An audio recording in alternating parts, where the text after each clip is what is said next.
الحمدللہ الفاظ مترادفہ کے درمیان جو فرق کا سلسلہ شروع کیا ہوا ہے، اس میں اضافے کے لیے آج دو الفاظ، ایک اب اور دوسرا والد، ان کے درمیان فرق کو ذکر کرتا ہوں۔ ان دونوں الفاظ کے درمیان جو فرق بیان کیا جاتا ہے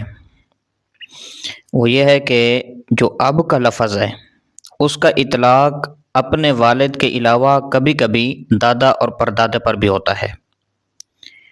لیکن جو والد کا لفظ ہے اس کا اطلاق بلا واسطہ اپنے ہی باپ پر ہوتا ہے۔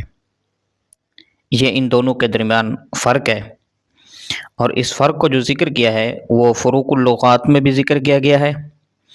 اور اسی طرح جو معارب الطلبہ ہے اس کتاب میں بھی اس کو ذکر کیا گیا ہے۔ اللہ تبارک و تعالی ہمیں عقل سلیم عطا فرمائے، آمین۔